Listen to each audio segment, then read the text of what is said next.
Всем привет, с вами снова Юрген. Спасибо, что вы на канале, смотрите это видео. Не так давно я поместил на канале видео, где я советовал человеку, у которого плохо зарастал шов, и начиналось загноение шва, какие средства я ему для этого посоветовал, чтобы он применял. Естественно, я периодически звонил, узнавал, как идут дела. Ну, слава богу, все нормально, но в разговоре мы выяснили то, что, скорее всего, причиной того, что шов плохо стал зарастать, было то, что он курильщик со стажем, после операции постоянно кашлял. Ну, кто много курил, тот знает, что стоит только резко прекратить курить, и сразу появляется кашель. Причем кашель глубокий, который практически разрывает всю брюшную полость, не только легкие. То есть кашель довольно такой ощутимый.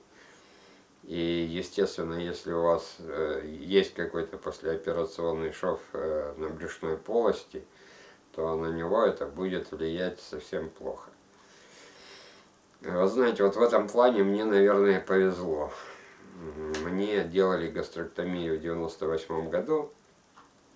Ну, конечно, тогда уже применялся поточный метод, то есть назначался определенный день, определенный вид операций, и потоком их делали. Ну вот у меня, в частности, когда я пришел в себя после наркоза, я посмотрел палата, 7 человек. Ну, тут же, в принципе, мужики рассказали, что все мы в один день были оперированы. Я еще почему это запомнил, то что число 7 у некоторых народов это сакральное число, счастливое. Думаю, ну 7 коек, 7 дней, 7 операций. Имеется в виду 7 дней для залечивания, после этого выписывают. То есть 3 семерки тут по самое не могу. Значит, думаю, все у меня будет хорошо.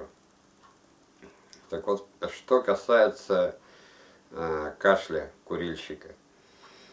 Я к тому времени, конечно, уже курил не один десяток лет. И у меня это была не первая операция. Я прекрасно понимал, что с кашлем будет бороться очень трудно. Обычно я зажимал подушкой рот, лицо зажимал подушкой и старался кашель гасить.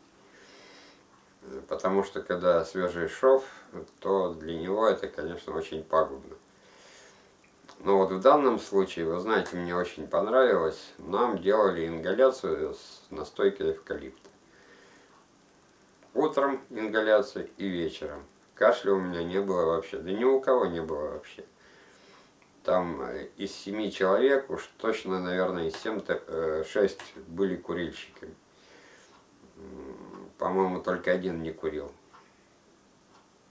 И все мы спокойно, довольно так вот эти 7 дней отлежали, и никто не кашлял.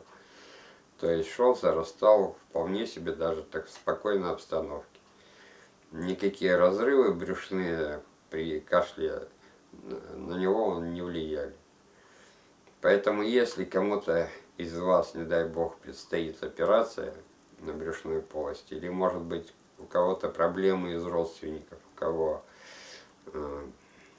была операция, предстоит операция, у кого длительный стаж курения, безусловно, после операции, естественно, курить никто не будет, в силу того, что ходить не можешь, и в силу того, что тебе просто этого никто не разрешит. Вот в этом случае я советую применять то же самое средство, через что прошел я. У меня на глазах еще 6 человек были. Всем это помогло. Это ингаляция с настойкой эвкалипта. Вот чего сказать не могу, так это пропорцию, как там что наводится. Потому что я ни разу в жизни ингалятором не пользовался, я просто этого не знаю.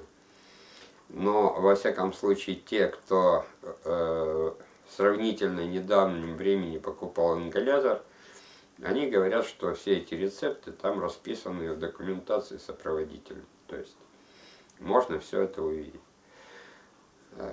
Ну, имеется в виду почитать, узнать.